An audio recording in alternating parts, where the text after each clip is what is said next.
Lo que se ve en la presentación del profeta Ageo, ¿verdad? Ah, ok. Sí, Ageo. Ya, perfecto, listo, mis hermanos. Perfecto. El profeta Ageo estaba en el periodo ahora del retorno o post-cautiverio. Con respecto a los antecedentes históricos, Ciro promulga el decreto de repatriación en el año 539 antes del Señor Jesucristo. Lo que hace Ciro fue establecer una política muy diferente a las políticas anteriores de los emperadores, tanto de los asirios como de los babilonios, que aplicaron la política de la repatriación, perdón, de la expatriación, de hacer volver, tomar los pueblos cautivos y llevarlo a la provincia del imperio. Los asirios, las provincias del imperio, en el caso de los israelitas, con todas las otras naciones conquistadas, para impedir un levantamiento armado y la unificación nacional y que se perdiera la identidad nacional y que se asimilaran culturalmente o se asimilaran nacionalmente a los pueblos conquistadores. Pero lo que hizo Ciro fue totalmente diferente a lo que se acostumbraba con los emperadores anteriores.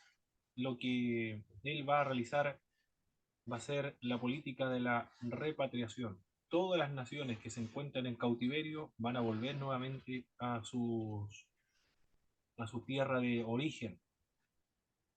También lo que va a hacer el Ciro, el emperador medo-persa, va a fomentar la libertad de culto. Él sabe que la religión o la fe, una creencia, es muy difícil poder extinguirla o extirparla. Le es mucho más fácil fomentarla. Por eso que él va a financiar la construcción de todos los templos de los pueblos que se encuentran cautivos en Babilonia. Y hace que vuelvan a su tierra y le reconstruyan los templos. Va a adorar a todos los dioses. Va a adorar a Marduk, el dios babilónico, y también va a adorar a Jehová. Va a financiar el templo, la reconstrucción del templo de Jerusalén. Y también va a ordenar que se construyan las murallas de Jerusalén. Pero lo que está haciendo Ciro son políticas que le benefician a él o al imperio. Él está preocupado por la estabilidad del imperio. Lo que él necesita son naciones amistosas, naciones amigas, que estén en las fronteras del imperio para que le sirvan como colchones o como barreras o como murallas de protección para un eventual futuro enemigo. Por eso le conviene tener naciones contentas.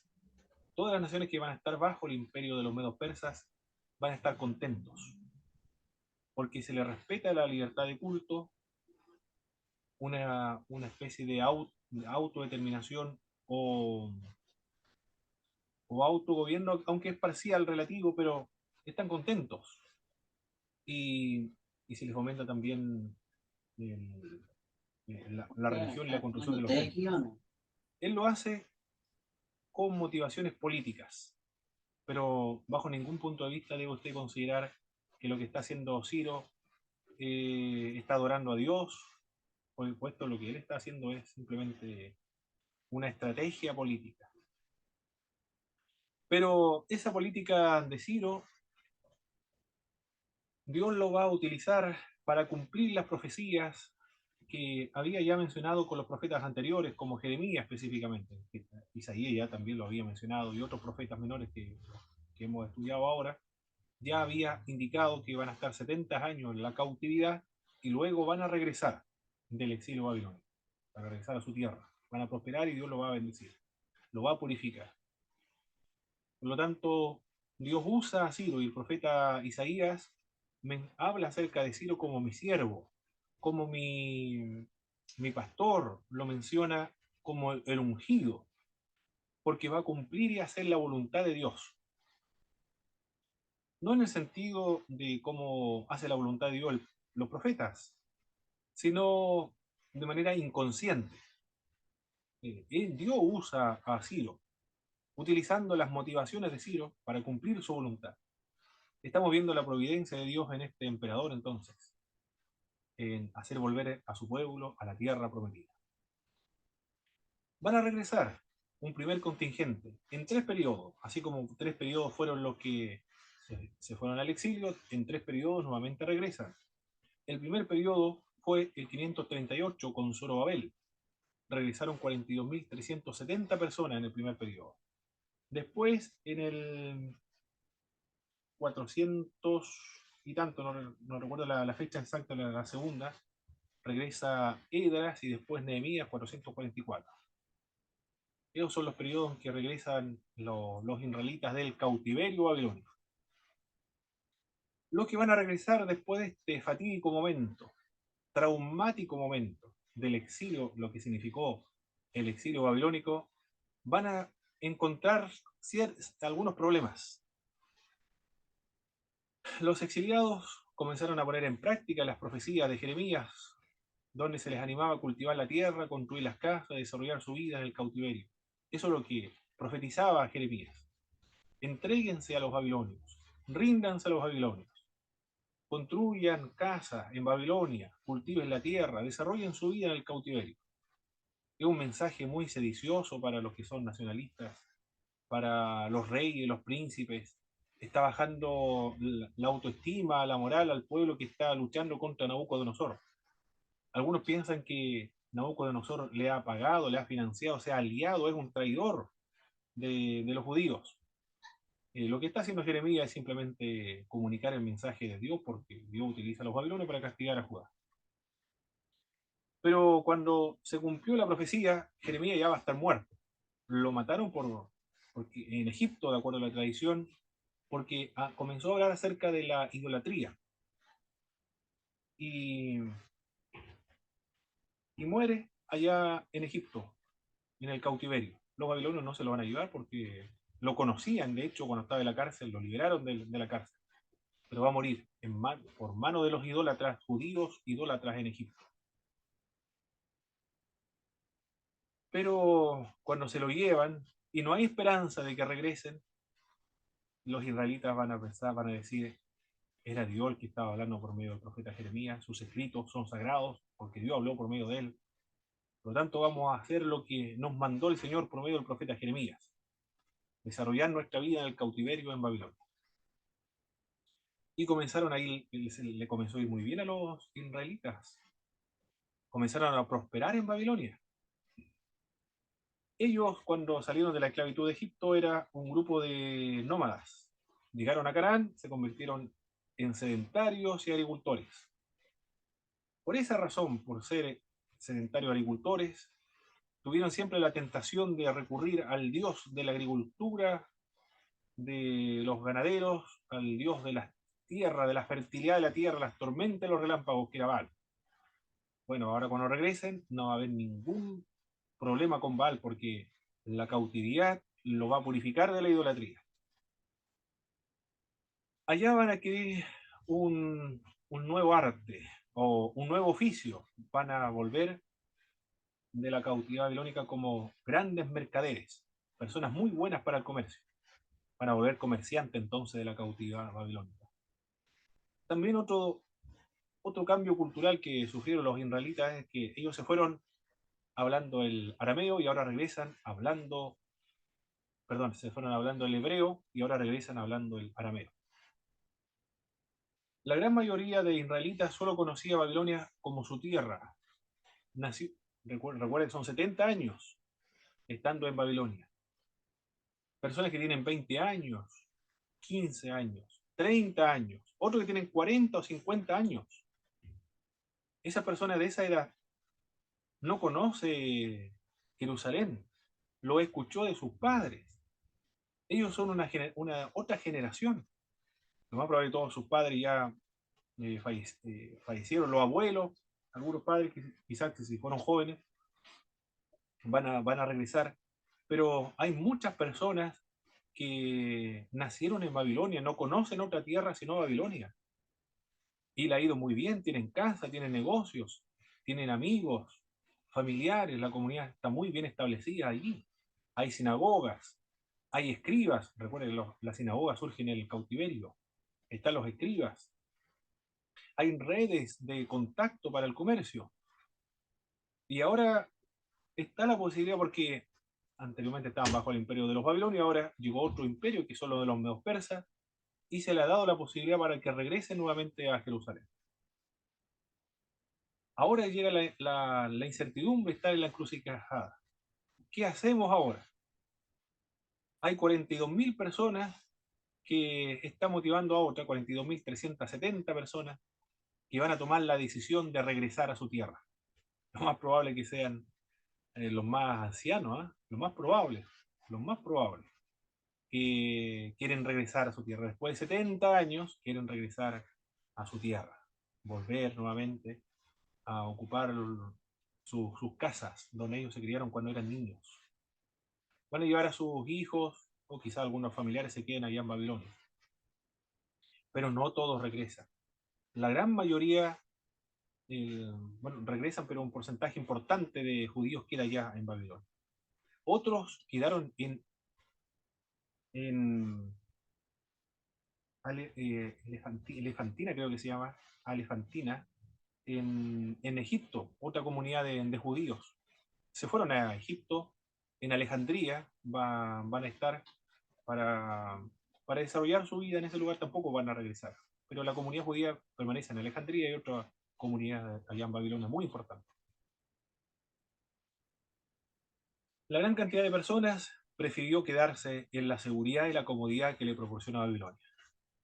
Claro, porque está toda su vida desarrollada, le ha ido bien, han prosperado, pero ahora se van a ir a la aventura, a regresar a una tierra que ellos no conocen, que era de sus padres, pero es incierta la vida que van a llevar allá en la tierra de Israel antigua. Los que van a regresar del exilio babilónico se vieron enfrentados a varios problemas. ¿Cuáles son estos problemas? Las casas se encontraban en ruinas, estaban deterioradas. Son 70 años que no están ocupadas esas casas. Y los soldados babilonios destruyeron y quemaron todo. Imagínense cómo están esas casas. Y se llevaron una gran cantidad de población los babilonios al imperio, a la capital del imperio. Por lo tanto, sus casas estaban en ruinas, deterioradas. Imagínense en su mente, pueda visualizar usted después de una tragedia, de la pérdida de la independencia, de una guerra con los babilonios, que eran un pueblo cruel. Imagínense cómo quedaron esas casas y nadie la construyó porque se llevaron al grueso de la población a Babilonia. Ese va a ser el problema que van a enfrentar. Quizá ellos lo intuyeron, por eso que quedaron una gran cantidad de judíos en Babilonia, porque sus casas ya están hechas, están construidas, están muy bien terminadas y ahora volver a reconstruir en Israel. Otro problema que se enfrentó, o que enfrentó la comunidad judía, los que regresaban, era que un problema de propiedad privada. Se produjeron tensiones serias entre los legítimos dueños que fueron obligados a ir al exilio con aquellas clases bajas que se apropiaron de los terrenos. Los que se fueron al exilio eran personas adineradas, la aristocracia, la élite, las personas más importantes, los que estaban relacionados con el palacio, los príncipes, los de la realeza. A esas personas se lo llevaron, a los más connotados del pueblo. Iban a quedar los más pobres, los que no tienen ninguna influencia en la sociedad, los que no son capaces de organizar un levantamiento para sacudirse del poder de los babilonios. Ellos quedan en, en Judá. Y si son los más pobres de la sociedad, recuerde a Miqueas, a Oseas, a los autores, los profetas anteriores, aquellos que tenían grandes territorios, lograron reunir y amontonar esa cantidad de dinero y de recursos económicos violando la ley de Moisés, es decir, alterando las balanzas, comprando los jueces, sobornando a los jueces, comprando la justicia. Los jueces sancionaban al mejor postor, esclavizaban a las personas por un par de sandalias, eran corruptos, todos estaban corrompidos y oprimían a los más vulnerables de la sociedad. Eran usureros, cobraban altos intereses, es decir, se hicieron recursos, hicieron dinero y lograron una propiedad muy importante, pero violando la ley de Moisés. No le devolvieron la libertad a los esclavos, se quedaron con sus tierras, no hicieron descansar la tierra, nunca celebraron los años sabáticos, los años de jubileo menos. Por lo tanto, van a estar en Babilonia por todos los años en que no le dieron descanso a la tierra, 70 años. Los que quedan entonces, los más desfavorecidos de la sociedad judía, ¿qué van a hacer cuando los babilonios lo dejan ahí? Ni siquiera les intimida a los babilonios porque son de la clase más baja de la sociedad.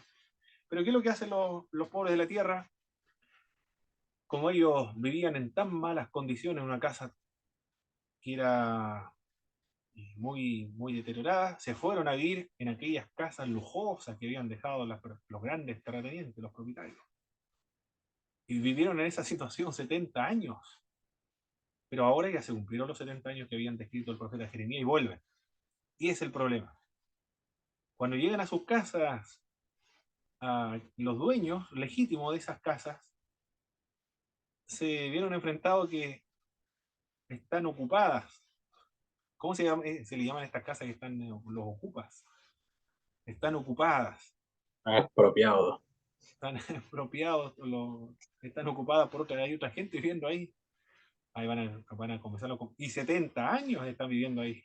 Es decir, hay niños, gente que nació allí, y para ellos esa es su casa, su patio, su tierra, han jugado allí. Y ahora dicen algunas personas que son los dueños, comenzaron serios problemas, serias dificultades. Ese es el contexto del profeta Ageo, el profeta Zacarías, el profeta Malaquías. Es el contexto, post-cautiverio, después que regresaron del cautiverio babilónico. Es un problema, un grave problema este. Oh, difícil solucionarlo. Pero no solamente fue ese problema que tuvieron de la propiedad privada, que habían dos propietarios. Bueno, uno era legítimo y los otros, bueno, aprovechó la ocasión porque los empobrecieron, lo más probable que lo hayan empobrecido, porque recuerde, la ley judía impedía el empobrecimiento de su pueblo. Al devolverle la libertad después de 7 años, perdonarle todas las deudas. Y la tierra no se podía vender a perpetuidad, después la tierra debían ser devuelta a los propietarios originales.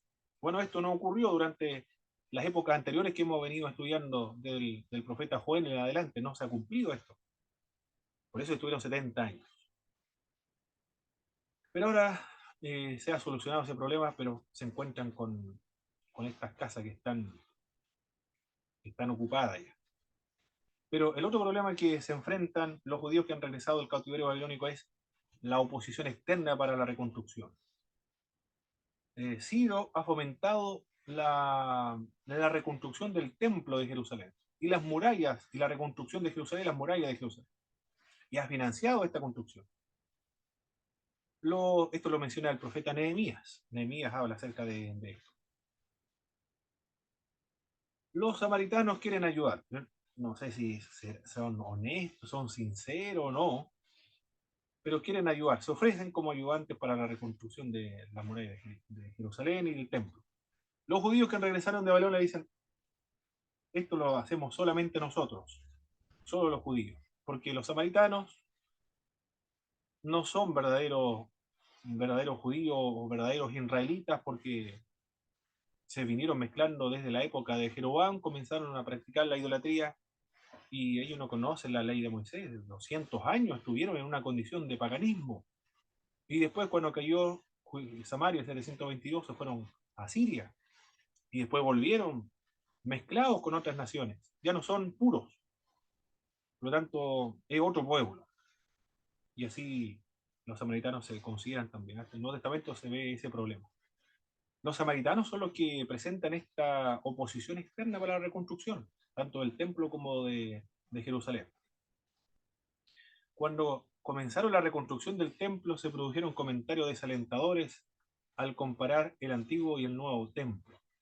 Cuando finalmente se levanta, se construye el templo de Jerusalén, los que regresaron debían haber sido muy, muy ancianos ya, muy nostálgicos, se pusieron a llorar. Lloraban los antiguos, los ancianos, porque ellos fueron los que vieron el templo de Salomón, ellos lo vieron. Lloraban, sentían nostalgia porque dijeron, este templo no es el mismo templo que nosotros vimos cuando éramos niños. Este templo es como una media agua que reconstruyeron los de post exilio. No es el templo. Habían muy, muy desalentadores estos comentarios que nos presenta el profeta Ageo. No, no era igual, claro, porque la situación es distinta. En Salomón había prosperidad, había paz, había riquezas, había un derroche de oro y plata. Realmente era un lugar, una época muy próspera. Y ahora ellos regresan después de la cautividad. Por lo tanto, no pueden construir el templo de Jerusalén con las mismas condiciones materiales de la época de Salomón, porque es otra época. Esos son los comentarios desalentadores. La población, ¿qué hizo cuando se presentó esta oposición de parte de los samaritanos? Ellos llegaron a Jerusalén y dijeron, vamos a reconstruir el templo, porque el mismo Ciro dijo que lo reconstruyéramos y además que financió la reconstrucción.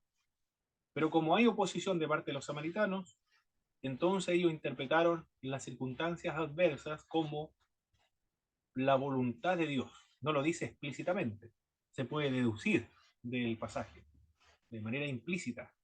Ellos dijeron, si hay persecución, hay obstáculo para la reconstrucción del templo de Jerusalén, entonces debe ser la voluntad de Dios que no se reconstruya ahora. Quizá Dios quiere que el templo se construya después, se reconstruya después. Por lo tanto, ¿qué vamos a hacer?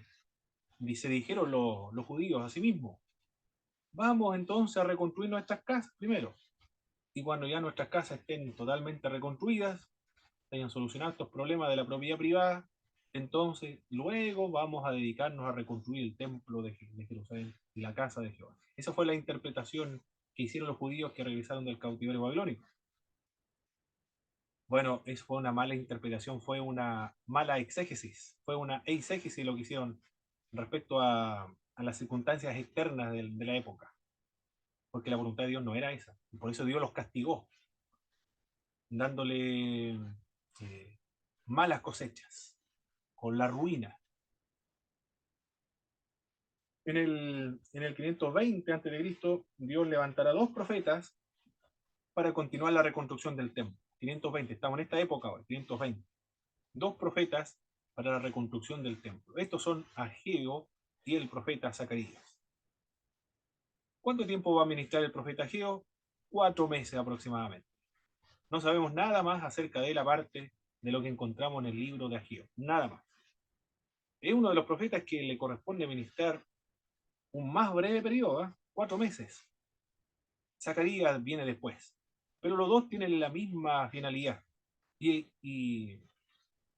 su labor consiste en animar al pueblo a reconstruir la casa de Dios frente a la negligencia o a la mala interpretación que hicieron del obstáculo que presentaban los samaritanos para la reconstrucción del templo de Jerusalén.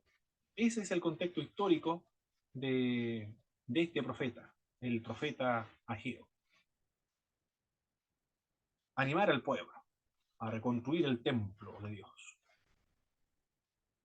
Respecto a estructura literaria del profeta. Se puede determinar muy bien, con gran precisión, las profecías de Ageo, gracias a la documentación arqueológica que, que contiene las observaciones astronómicas de este profeta, o cuando menciona sus oráculos proféticos. El primer oráculo se puede fechar el 29 de agosto del 520 a.C. El trabajo de la reconstrucción del templo comienza el 21 de septiembre del 520. El segundo oráculo el 17 de octubre del 520. El tercer y cuarto oráculo se pronuncia el 18 de diciembre del 520. La precisión con la cual va a indicar el tiempo de su oráculo o profecías está muy bien fechada. 21 de septiembre, 17 de octubre, 18 de diciembre del 520. Durante el año de Darío, Histaspes, el mensaje teológico del profeta Ageo, ¿cuáles son? El juicio.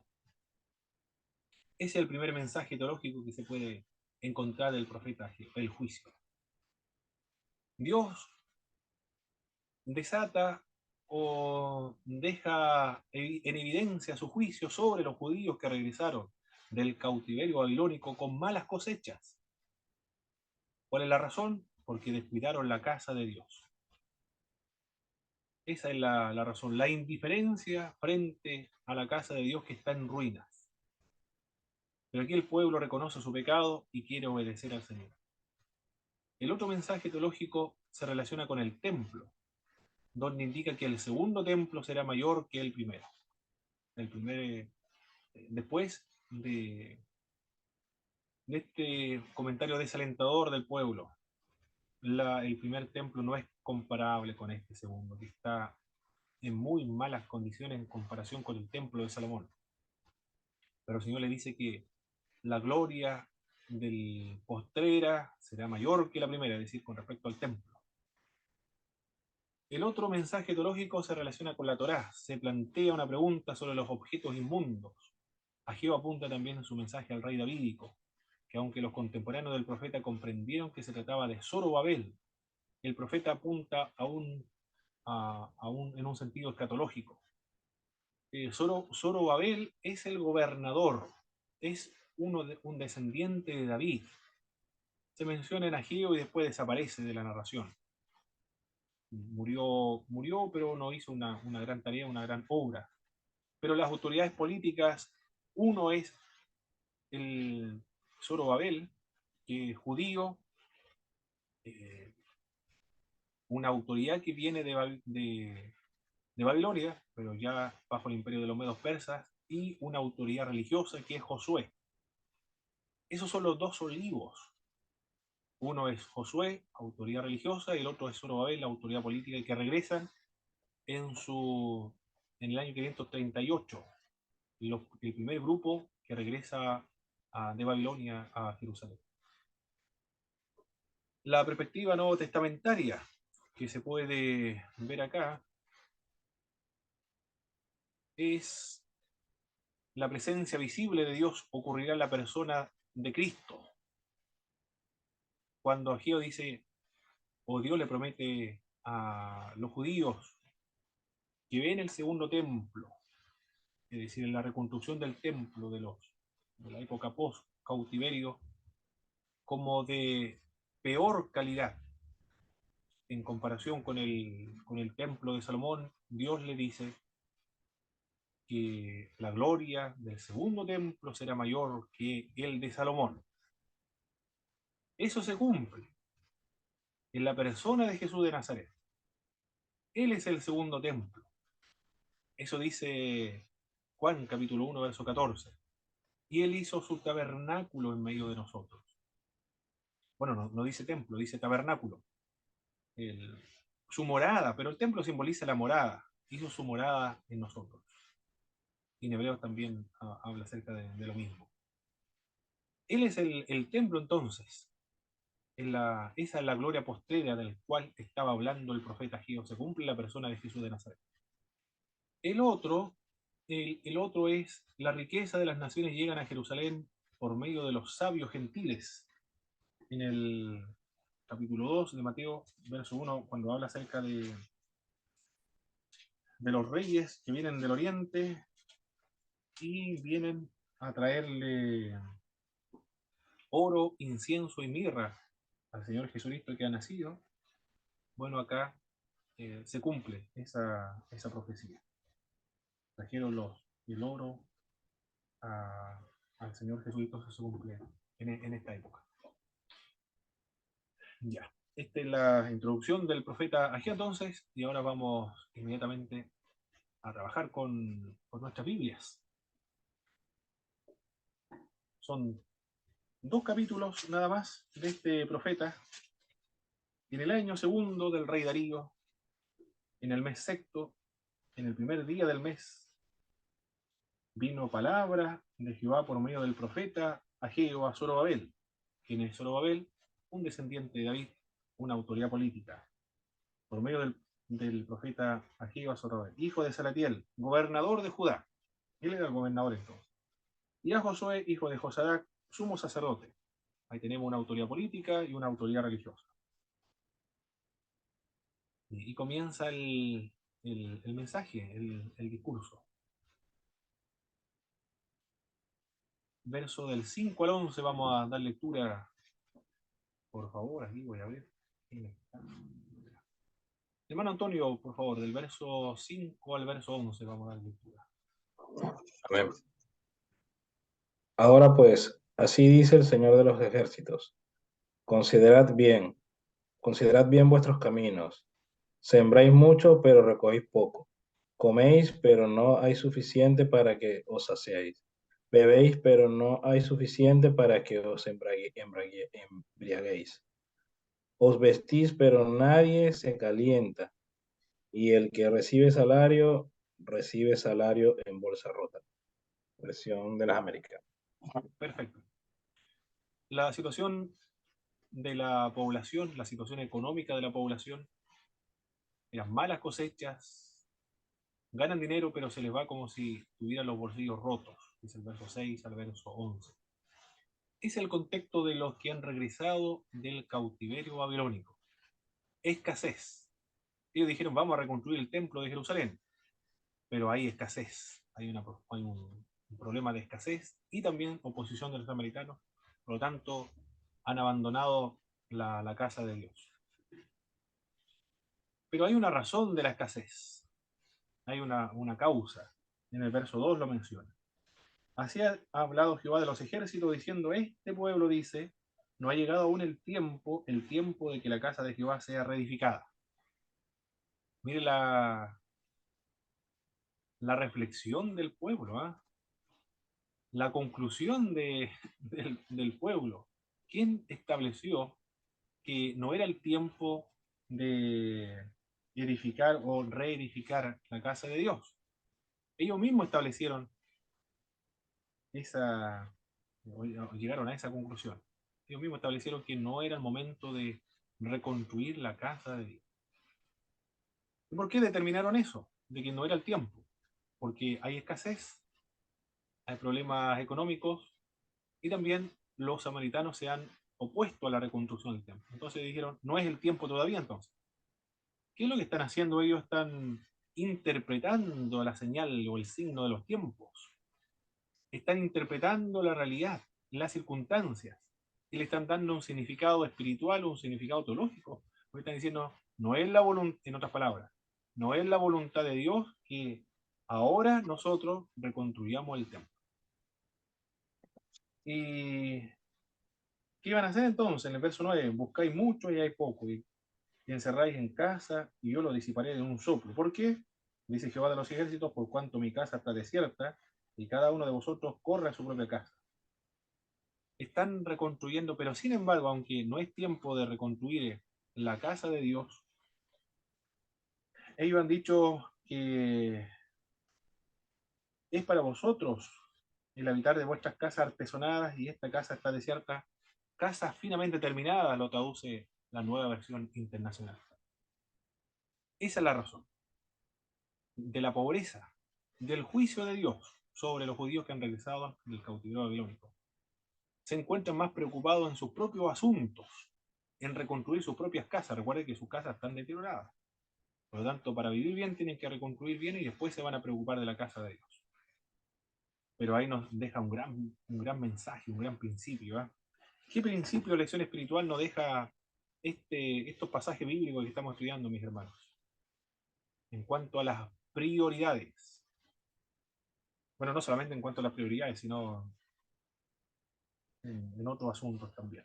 ¿Y cuáles son las lecciones o aplicaciones prácticas de lo que podemos aprender en esta sección?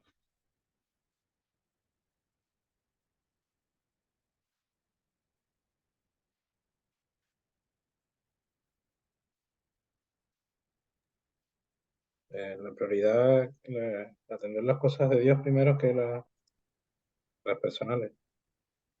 Eso es. Se dice la prioridad entonces, las cosas de Dios. Los negocios de Dios, ¿no? Estamos hablando muy claro ahí el pasaje bíblico. Las cosas de Dios deben ser la prioridad. Y interpretar bien también las circunstancias. No siempre cuando hay oposición significa que no sea la voluntad de Dios. Bueno, para determinar la voluntad de Dios, la circunstancia es una de ellas, la otra la paz en el corazón, lo que dicen las Sagradas Escrituras también, y una forma de determinar la voluntad de Dios. ¿Qué le ordena el Señor a su pueblo? ¿En qué consiste esta orden? En el verso 8, por favor, mi hermano Juan, vamos a dar lectura al verso 8. Amén. Subid al monte y traed madera y reedificad la casa y pondré en ella mi voluntad y seré glorificado, ha dicho Jehová. Ya, esa es la orden de Dios. Hay una negligencia, una indiferencia de parte del pueblo por reconstruir la casa de Dios. Hay una consecuencia, que es la escasez. Pero ahora ya Dios le ha respondido al pueblo. Esta es la razón por la cual ustedes están sufriendo las consecuencias. Están siendo maldecidos, se les está aplicando la ley del Antiguo Testamento, que si ellos se vuelven negligentes en los asuntos espirituales, entonces Dios los castiga. Pero ahora se le da una orden. Vayan al monte, corten buenos pilares y reconstruyan la casa. Esa es la orden de Dios. Claro, sí es tan claro, ahora sí que es claro, por medio del profeta, entonces el pueblo hebreo hace, ahora sí, observe la reacción, ¿eh? En la época antes del cautiverio babilónico, ¿cómo respondía el pueblo? Desoía totalmente a los profetas, los perseguía, se burlaba de los profetas, escuchaba a los falsos profetas. Ninguno obedeció al profeta o obedeció a Dios. Pero mire la diferencia, ¿eh? Los que regresaron de la cautividad babilónica ahora, en esta época, inmediatamente obedecen. Hay una diferencia por lo menos con los judíos antiguos. Estos sí aprendieron la lección. 70 años Dios los estuvo disciplinando, claro. Ahora sí, cuando Dios habla, van a obedecer inmediatamente. En cambio, en la época de Oseas, de Joel, en la época de Miqueas, ¿de qué más? De Amós, no escucharon a ninguno. Todos hicieron oídos sordos al mensaje de los profetas. Pero ahora cuando ha ocurrido el desastre y han regresado del cautiverio, ahora sí ellos obedecen inmediatamente. Vamos a dar lectura del verso 12, por favor, mi hermano Jaime. La respuesta al mensaje de Dios por medio del profeta Ageo.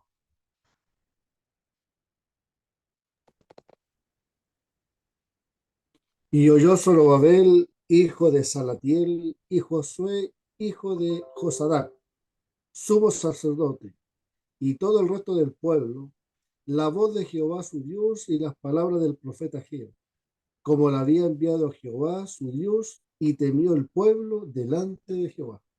Muy bien. Temió, ¿ah? Anteriormente no tenían ningún temor. Dijeron no va a pasar absolutamente nada. Nada de lo que dicen los profetas va a ocurrir. Estemos tranquilos. Porque estaba a los falsos profetas le decían no va a ocurrir absolutamente nada. No se preocupe. Las cosas irán mucho mejor. En cambio ahora sí el pueblo va a temer. Va a tener respeto y va a tener temor del Señor. No sé cómo lo traducirán la otra versión, hermanos, que tienen esta última parte del temor. Voy a buscarlo aquí con la palabra Dios para todos, esa parte. ¿Cómo lo traduce? Ese era el verso 12. Aquí dice: entonces Zorobabel, hijo de Salatiel, el sumo sacerdote Josué, hijo de Josadá, y el resto del pueblo obedecieron lo que dijo el Señor su Dios. O sea, lo que el Señor había dicho por medio del profeta Ageo. El pueblo sintió respeto y temor ante el Señor. Habla acerca de respeto, respeto y temor ante Dios. Hay otra reacción entonces ante el llamado de Dios a obedecer. Obedecen. En el verso 13 y verso 14, por favor, hermano David o hermana Miriam. Lo que hizo el Señor ahora, ante el primer mensaje de la exhortación de reconstruir el templo. Entonces Ageo, enviado de Jehová, habló por mandato de Jehová al pueblo, diciendo: Yo estoy con vosotros, dice Jehová. Y despertó Jehová el espíritu de Zorobabel, hijo de Salatiel, gobernador de Judá, y el espíritu de Josué, hijo de Josadac, sumo sacerdote, y el espíritu de todo el resto del pueblo, y vinieron y trabajaron en la casa de Jehová de los ejércitos, su Dios. Muy bien. ¿Qué hizo el Señor para con el pueblo que ha regresado del cautiverio babilónico después de haber pasado este desastre y este momento traumático? Obedecen y Dios le dice: voy a estar con el pueblo. ¿Por qué Dios le dice que va a estar con el pueblo en este proyecto de la reconstrucción?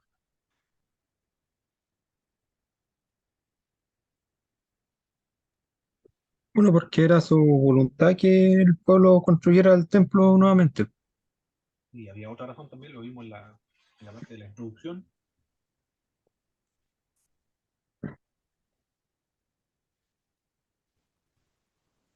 Había un grupo de personas que eran los vecinos que se estaban oponiendo a la obra, que eran los samaritanos. Ellos se estaban oponiendo a esta obra. No son solamente mensajes desalentadores, sino que es otro gobierno el que está en Samaria. Son autoridades políticas dejadas por el imperio de los medos persas. Es decir, aquí el asunto es serio, no es un asunto de bajarle los ánimos, bajarle la autoestima o fustigar, molestar, pero sin consecuencias políticas que llegan al conocimiento del emperador allá en la capital del imperio de los medos persas. Aquí el asunto es serio. Está a ese nivel de gobernadores, de impedir la reconstrucción. Nehemías habla acerca de eso. Hay cartas que le llegan al emperador, a los funcionarios del palacio, para que se postergue la reconstrucción de la muralla de Jerusalén. El problema es bien serio aquí. Es decir, hay prohibiciones, después se van a hacer las prohibiciones, pero está ese peligro, prohibiciones imperiales de reconstruir la muralla de Jerusalén. Bueno, acá con el templo todavía no. Se alcanza a reconstruir, gracias al Señor, antes de que vengan las consecuencias más terribles. Pero por eso Dios le dice acá: yo voy a estar con el pueblo. No teman a este otro gobierno, que todos son de los medios presos, son provincias hasta ahora, pero no tengan temor, Dios va a estar con ellos. Y también Dios dice que va a hacer despertar el espíritu de Zorobabel, el espíritu de Josué y el espíritu de todo el pueblo.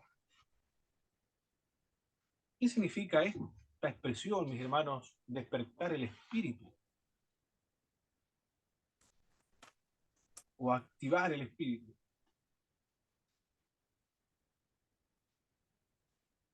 Es como incitarlo a actuar. Bueno, por ahí está esa es la idea, incentivarlos o animarlos a actuar, activarle la acción. Dios es el que le anima, le estimula para que pongan por obra lo que la voluntad de Dios. Eso es Dios, o el Espíritu de Dios, el que produce el querer como el hacer por medio de su buena voluntad. Maravilloso esta Muchas obra de veces, Dios, ¿eh? Sí, hermano Jaime. a veces se usa mucho en otro término, obviamente, el despertar en la parte motivacional Mm.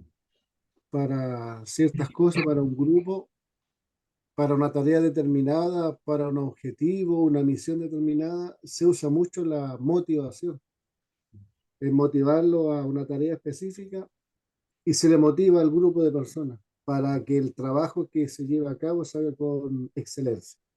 Exacto. Muy importante la motivación, ¿eh? Muy importante. En el servicio al Señor. Tiene que estar entusiasta, motivado. Pero esto lo hace el Espíritu de Dios. Dios mismo lo hace, como lo estamos viendo Sí. acá.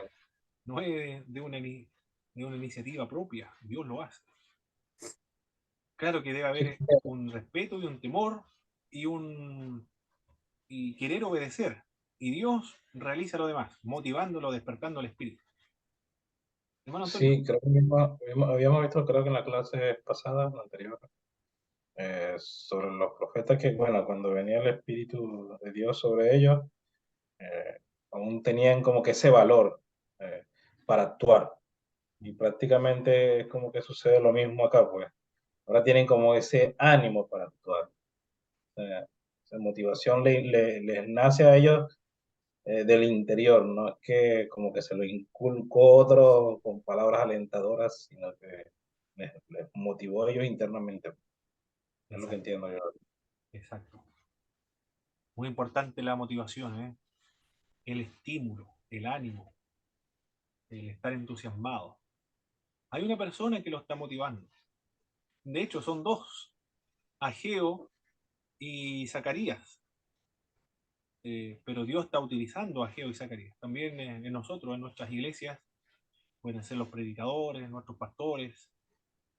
Pero finalmente, si se lleva a cabo la obra con motivación es porque el mismo Espíritu de Dios el que ha despertado nuestro espíritu para seguir con ese ánimo, con esa motivación. Perfecto. La reconstrucción del templo comenzó el 24 del sexto mes del segundo año del reinado de Darío, dice el verso 15.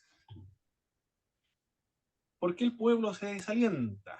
Ah, pero el pueblo que estaba muy motivado en reconstruir el templo, después se desalienta. ¿Eh? Comienza. Impresionante. Está muy motivado, pero terminan de construir y se desalentaron. Estaban contentos edificando. Claro, algunos estaban contentos, pero otros estaban desalentados.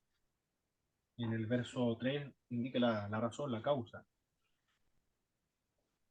¿Quién ha quedado entre vosotros que haya visto esta casa en su gloria primera y como la veis ahora? ¿No es ella como nada delante de vuestros ojos? Pues ahora Zorobabel, esfuérzate, dice Jehová, esfuérzate también Josué, hijo de Josadac, como sacerdote y cobrad ánimo. Pueblo todo de la tierra, dice Jehová, y trabajad porque yo estoy con vosotros, dice Jehová. Ya. Hay una insignificancia del templo. ¿Qué promete el Señor a su pueblo? Dios le promete, además de animar a todo el pueblo, estará con todos ellos en esta obra de la reconstrucción. Su espíritu estará con ellos, por tanto no deben temer, en el verso 5. Llegará a Judá todos los tesoros de las naciones. La Reina Valera dice el deseado de las naciones. Verso, voy a leerlo acá para compararlo con la versión actualizada de la Biblia.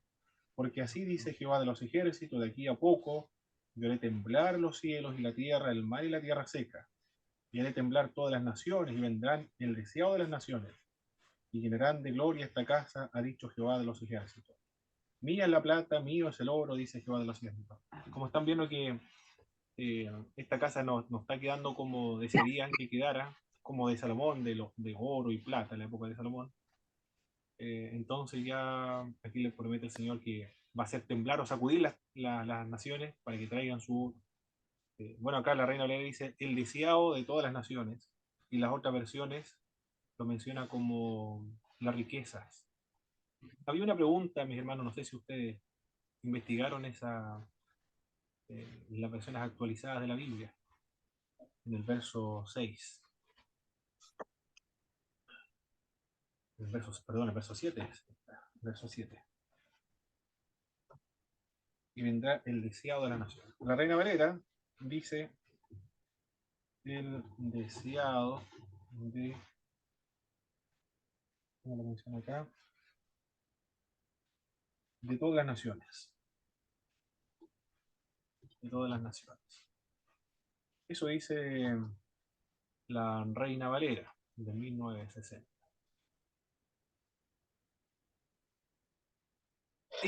Esta lectura, ¿de dónde proviene esta lectura? El deseado de todas las naciones. ¿De dónde proviene esta lectura? Proviene de la Vulgata. La Vulgata Latina. La Vulgata Latina lo traduce así. Otra versión, por favor, mis hermanos, si tienen por ahí alguna versión actualizada de la Biblia. Tengo la Biblia de América, Perfecto. La Biblia de América. ¿Qué dice la Biblia de América? versículo 6 o 7. El 7 es solamente, mi hermano. Ya dice, haré temblar a todas las naciones, acudirán todas las naciones con sus riquezas, y yo llenaré de gloria este templo, dice el Señor Todopoderoso. Muy bien. Habla acerca de la riqueza de ella, en el verso, es el capítulo 2, en el verso 7. Acá la nueva versión internacional también habla acerca de su riqueza llegarán a mí. Esa es. Viene de la Vulgata Latina. Y las riquezas, bueno, la riqueza es el texto hebreo.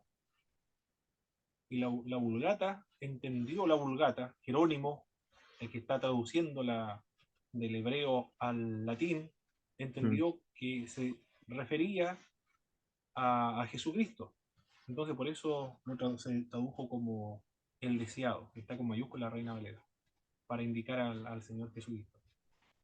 Pero ¿qué es lo que desean realmente todas las naciones? A Cristo no lo desean todas las naciones.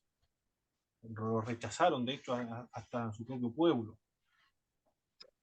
Lo que todas las naciones desean, el oro, el oro y la plata, eso es lo que todas las naciones desean.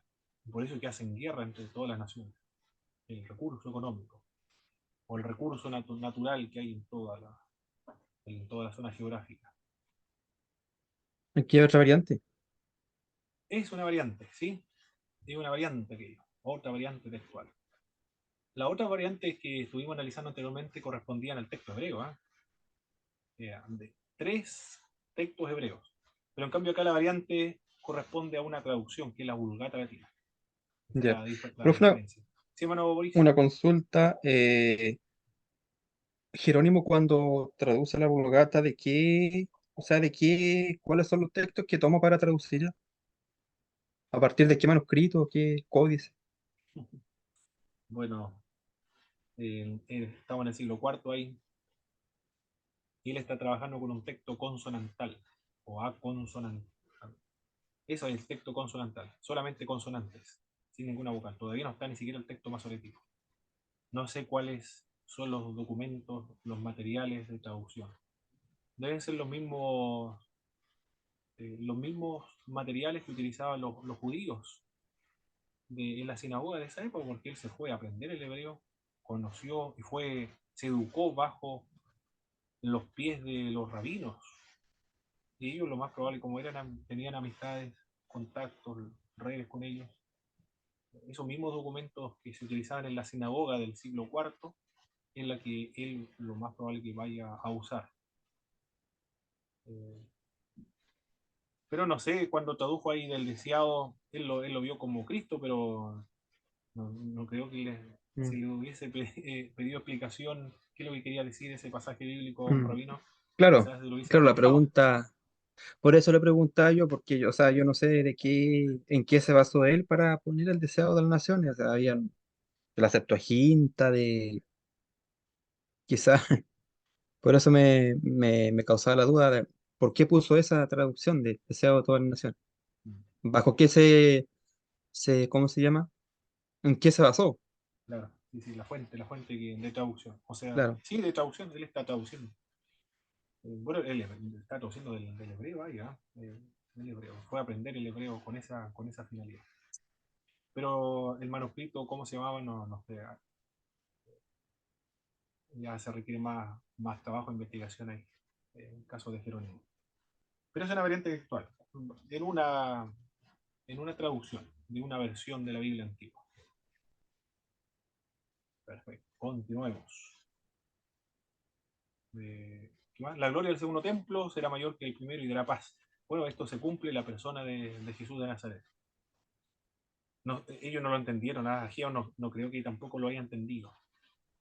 La gloria del segundo templo será mayor que el primero y dará paz. ¿Qué habrá entendido el profeta Ageo con esto? Ya, bueno, eso es revelación. Dios le dijo que la gloria del primer templo será mayor que el primero. Eso se conoce como revelación. El- pero el templo al cual se está refiriendo, el templo en realidad se refiere a Cristo. Eh, y eso se llama iluminación. Es decir, la luz que arroja el Espíritu Santo sobre los escritores del Nuevo Testamento o sobre los cristianos después, en la explicación, el significado de lo que dijo el profeta del Antiguo Testamento. Él recibió una revelación, pero la iluminación eso lo tenemos nosotros, porque a nosotros se nos ha explicado. Nosotros ya sabemos que lo que dijo Ageo se aplica solo al Señor Jesús. Pero cómo lo entendió Ageo, no sé en qué sentido, cómo lo habrá entendido. Lo más probable es que no lo entendió claramente. Si se refería a Jesucristo, lo más probable es que no. Pero para nosotros sí, es muy claro.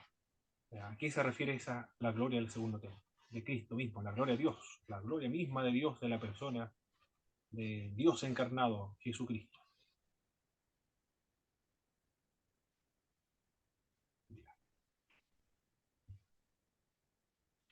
¿Cuáles son Pregunta. Sí, hermano Antonio. Para quitarle la idea que estaba diciendo, a Geo se le dio revelación, Exacto. nosotros tenemos la iluminación. Sí, la iluminación es el entendimiento, el significado de la revelación. La revelación no significa que se entienda el mensaje, no necesariamente que se entienda. Por ejemplo, acá en Ageo, pero no solamente con Ageo, con Daniel, por ejemplo. Con Daniel, Dios le revela y el Daniel quiere saber lo que significa esa revelación, esas visiones que él tiene. Dios le dice que lo selle, que cierre el libro, que lo selle, porque eso se va a comprender o está reservado para los últimos tiempos. Es decir, Daniel recibió la revelación, pero no entiende lo que significa. Dios se lo va a revelar en los posteros tiempos, en la nueva dispensación, es decir, ahora nosotros entendemos en qué consiste la visión del profeta Daniel. Isaías, Dios le dijo, la Virgen concebirá y dará a luz un hijo y llamará su nombre Manuel, antes de que sea destetado y él pueda hablar, o comer mantequilla, pero pueda hablar, el pueblo de Judá va a ser liberado de la opresión o del peligro o de la amenaza de los invasores. ¿Qué es lo que ve el profeta Isaías? Una mujer, una doncella que tiene un hijo, se cumple el mensaje de Dios. Y antes de que sea destetado ese niño, ya el Judá es liberada del peligro, de la amenaza de los invasores. Pero hasta ahí llegó la comprensión de los que el propio profeta Isaías profetizó. La Virgen concebirá y dará a luz un hijo y llamará su nombre Manuel, que significa Dios con nosotros, es decir, Dios está con nosotros, liberándonos de la amenaza de un invasor. En ese sentido, de la liberación. Pero Isaías entender que el Dios con nosotros es el Dios hecho carne y de que va a nacer ese Dios hecho carne de una mujer que no ha tenido intervención, sin intervención de varón. Ya eso está limitado para la comprensión de Mateo. Mateo lo deja registrado. Nosotros lo sabemos. Entendemos lo que dijo el profeta Isaías. Mateo lo explica. A eso se arregla el entendimiento, el significado, la explicación y la aplicación. Eso tiene que ver con la iluminación. La revelación no necesariamente significa que lo entienda. Esa es la idea, hermano Antonio. Gracias. Ok. Profe, ¿podría retroceder un poco Sí, claro.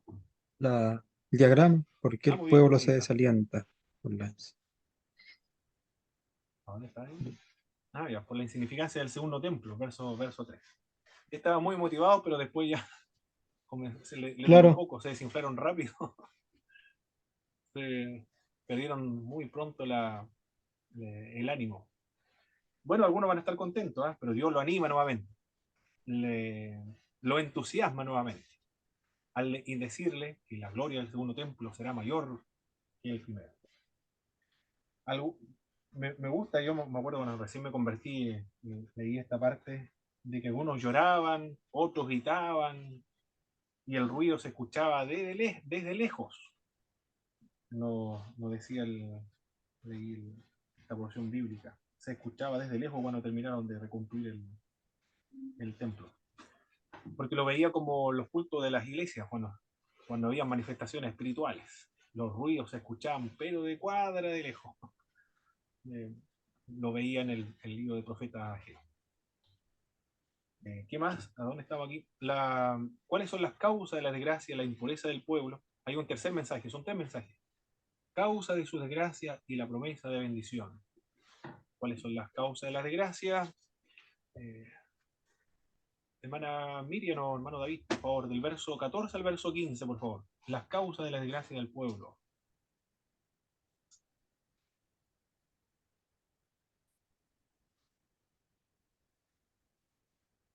14 y 15. Perdón, del 14 al 17. Ya. Y respondió Ageo y dijo: Así es este pueblo y esta gente delante de mí, dice Jehová, y asimismo toda obra de sus manos, y todo lo que aquí ofrecen es inmundo. Ahora pues meditad en vuestro corazón desde este día en adelante, antes que pongan piedra sobre piedra en el templo de Jehová. Antes que sucediesen estas cosas, venían al montón de 20 efas y había 10, venían al lagar para sacar 50 cántaros y había 20. Os herí con viento solano, con tizoncillo y con granizo en toda obra de vuestras manos, mas no os convertisteis a mí, dice Jehová. Meditad pues en vuestro corazón desde este día en adelante, desde el día 24 del 9º mes, desde el día que se echó el cimiento del templo de Jehová. Meditad pues en vuestro corazón. Amén. Perfecto. Las causas de la desgracia que tenía el pueblo antes de comenzar la reconstrucción del templo era por la impureza del pueblo, lo menciona el verso 14.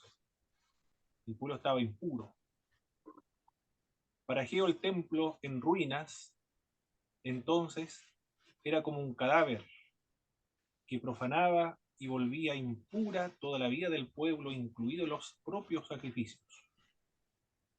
El hecho de tener el templo en ruinas hacía a todo el pueblo en inmundicia. Parecía un cadáver. No buscaron hacer las paces con el Señor a pesar de que eran castigados. Terrible,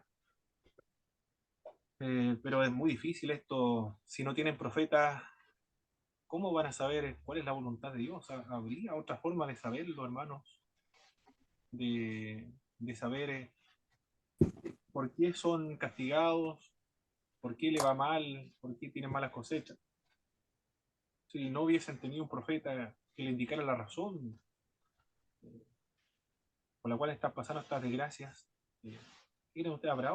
¿habría otro medio de saber o de interpretar estas desgracias? podría ser por medio del Urim y el Tumim, ¿o no? Bueno, ya no hay sacerdotes bueno, llegaron los sacerdotes, pero también hay una forma, pero hay otra, está la ley de Moisés, ¿eh? Es más claro ahí. Yo creo que Pero la ley no, o sea, no trata temas así como más generales, o sea, no algo específico como para saber, ¿o no? Bueno, hay malas cosechas, hay pobreza, ¿qué más? Sembráis mucho, recoger poco, no quedan satisfechos, o vecinos calentarios que trabajan con jornal, reciben su jornal en saco roto. Eh, Ellos están siendo maldecidos. La ley dice que si ellos desobedecen a Dios, Dios lo va a castigar de este modo. Hay varias formas de castigarlo, este es uno de los tantos modos. Bueno, si había una persona muy bien instruida, podría interpretar estas malas cosechas, esta pobreza, como una violación a la ley de Moisés. Pero, ¿en qué sentido? ¿En qué sentido estamos violando la ley de Moisés? Es más ¿Se difícil, apartaron de hay Dios? una sola razón. ¿Sí? Bueno, Juan. ¿Se apartaron de Dios? Hay una razón específica aquí, es que no reconstruyeron el templo, eso es todo. No descuidaron el templo. Y ahí ya la ley no lo dice, no dice nada con respecto al reconstruir, reedificar el templo, si esto es nuevo. No había acontecido nunca. Ellos regresan de una cautividad. Bueno, Jaime, ¿iba a decir algo, parece? No, no sé, me da una impresión de cómo ellos están actuando desde una impureza desde su corazón, desde el fondo de su alma. De alguna manera se ve reflejado en el templo. Ageo o Dios lo está llamando la atención de la manera en que están actuando, de una manera impura. Y eso se ve reflejado en la construcción del templo, que no lo están haciendo. Y dice que el templo es lo más importante. Si lo vamos al Antiguo Testamento, dice que cuando le ordena a Moisés el tabernáculo, que él quería habitar en medio de su pueblo. Y si usted ve el tabernáculo, está en medio de las 12 tribus. Sí. Y es lo que quería Dios. Dios quería que se reconstruyera el templo, que era lo primero, porque él quería habitar en medio de su pueblo. Él habitar en medio de su pueblo iba a tener protección y sus tierras iban a ser en abundancia. Y ellos estaban abandonando eso. Primero fueron sus casas y se habían convertido en forma inmunda. Y Dios lo estaba castigando de una forma severa con las cosechas y otras cosas más. El verso 17 habla acerca de plagas y granizo, y así lo castigó, con plagas y granizo. Está contemplado la ley por la desobediencia. Claro, muy bien, hermano Jaime. El hecho de estar en la casa de Dios en ruinas refleja el estado espiritual del pueblo, ¿no? Sí, es verdad, refleja el estado espiritual del pueblo. Pero hay que ver también las circunstancias externas. Ellos regresan del cautiverio babilónico, han, son viajeros, inmigrantes para algunos, por primera vez que llegan a la tierra de Canaán, y la oposición de los samaritanos, ese fue el problema. Los samaritanos se opusieron. Y ellos dijeron, no debe ser la voluntad de Dios, entonces que reconstruyamos. Por lo tanto, vamos a reconstruir nuestras propias casas. Claro, Pero, ahí se ve una prioridad. Están preocupados de ellos primero y después de la pero casa de Dios. sí, otro punto es que el profeta Moisés dice que la ley debería enseñarse en generaciones, para que puedan conocer a Dios. Recordemos los pasajes anteriores que los sacerdotes no estaban haciendo su trabajo en enseñar la palabra. Está en un país idólatra, pagano, y a lo mejor en la sinagoga muchos no se instruyeron bien en la palabra, y como no hay un desconocimiento de la palabra, no conocen a Dios en su profundidad. Y ellos ponen más la mirada en su riqueza y no en Dios, que Dios el que sustenta todo. Claro. Por eso Dios tiene que levantar a Jehová. Dios tiene que levantarlo. Están, sin los profetas, el pueblo hubiese quedado abandonado totalmente. No hubiesen sabido qué hacer. Es decir, el trabajo de los profetas es un trabajo de supervivencia para el pueblo hebreo. No hubiesen sobrevivido sin la labor de los profetas. El pilar que estabilizó al pueblo hebreo, hizo que se descarriaran, que los iluminó y los condujo a, a personas ciegas espiritualmente. Es decir, la labor de los profetas es realmente una obra de una influencia trascendental para el pueblo hebreo. Gracias al Señor, Dios levantó a los profetas. Gracias al Señor. De lo contrario, no hubiesen sobrevivido, aunque regresaron después del cautiverio babilónico. Pero comenzaron con problemas muy, muy difíciles. Conducirse de acuerdo a la voluntad de Dios, sin la guía de los profetas. ¿Cuáles son las causas de la guerra? Bueno, vimos las causas, las malas cosechas. ¿Qué promete el Señor a su pueblo después de que reconstruyan el templo? Buena cosecha. Serán bendecidos, eso es. ¿Cuál fue el mensaje del profeta a Zorobabel? Destruir las naciones. Zorobabel representa al Señor. El verso 23, la expresión te tomaré, en referencia a Zorobabel, indica una elección divina para una misión importante en la historia de la salvación. Es decir, Zorobabel, el que va a salvar a su pueblo del cautiverio babilónico, va a llevar a los israelitas, a los judíos, a la tierra de Canaán. Porque él es el gobernador y Josué es el sumo sacerdote. Así tomó Jehová a Abraham, a los levitas, a David. A Zorobabel, sucesor de David, reanuda el viejo mesianismo real, es decir, de un rey, y cristaliza en su persona la esperanza o la espera de la ley. Habla acerca del anillo de sello, servía para firmar las cartas y documentos, se guardaban cuidadosamente en el cuello o también en el dedo.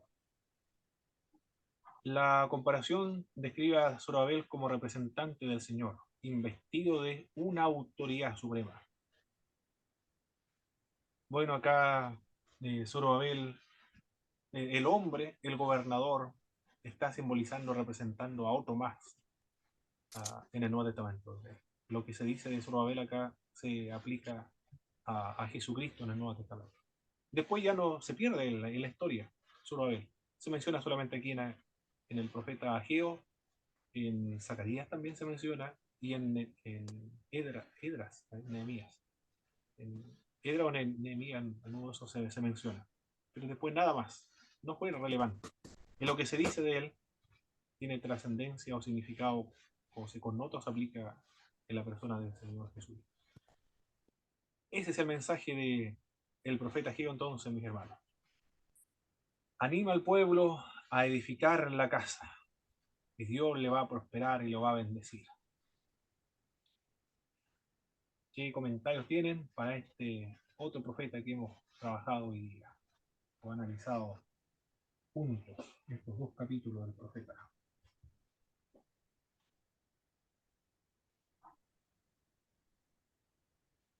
¿Alguna lección que se pueda extraer? ¿Alguna aplicación práctica? ¿O de qué manera Dios nos ha hablado a nosotros por medio del profeta Ageo, estos dos capítulos? Que a pesar de que el pueblo está aún en tierras paganas, idólatras, hay un profeta en medio de su pueblo. Dios no ha abandonado a su pueblo a pesar de estar en tierra extraña. Y dando cumplimiento Dios a lo dicho por los profetas, que iban a estar 70 años en el exilio. Y ha llegado el tiempo de levantar a su pueblo y que el pueblo vuelva a las tierras, pero ya con una actitud, lo que quiere Dios, en actitud de obediencia, de fidelidad a Dios. Porque eso es lo que quiere Dios hacia su pueblo, que le amen, que lo obedezcan y que sean fieles a Él, al único Dios verdadero.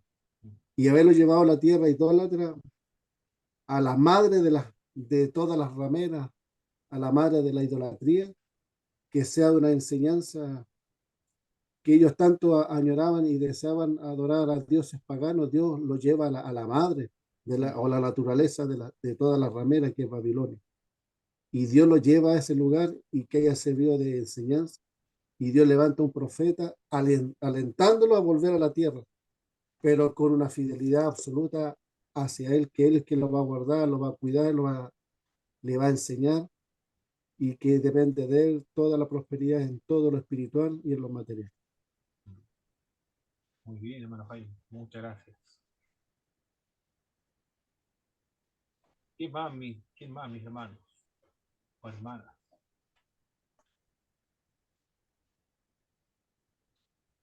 Eh, bueno, yo saco una lección en cuanto a hoy en la iglesia, o sea, nosotros como iglesia, ¿no es cierto? Como cuerpo de Dios, de Cristo, Mm.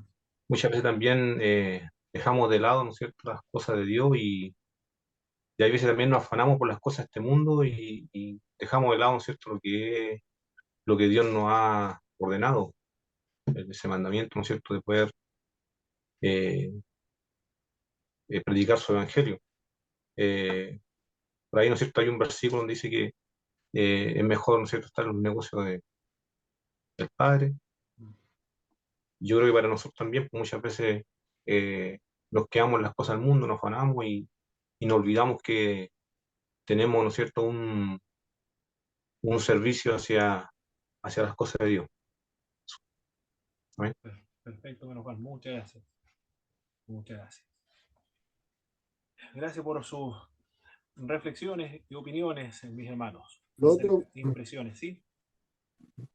no sé, el último punto que un poco llamó la atención es lo que decía mi hermano en relación a lo que pasa con la iglesia. Si bien es cierto, lo deja una enseñanza de que el pueblo se desanimó por lo que estaban diciendo lo que estaban alrededor, que eran los samaritanos. Y eso decayó un poco la moral al pueblo. Eso también lo da la enseñanza a nosotros como pueblo de Cristo, que cuando queremos actuar en la obediencia a Dios, lo que dice la Escritura, o lo que nos ordenan nuestros pastores, hacer un trabajo espiritual en la iglesia, muchos se levantan. El egoísmo, el envidia, el orgullo, y eso muchas veces decae al cristiano.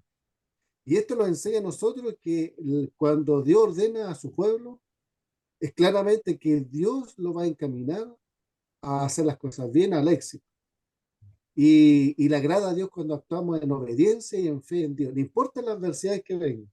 Sabemos que el que está con nosotros es más grande, poderoso. Y Él derribará todas las murallas como derribó las murallas de Jericó. Si Él pudo derribar tremendas murallas, Él también derribará las murallas que se oponen a la obra de Dios. Y bueno, Dios es un Dios justo. Y Dios impartirá justicia a los que no quieran trabajar con Él. Y eso también demostró aquí en que el pueblo decayó por lo que estaba diciendo alrededor.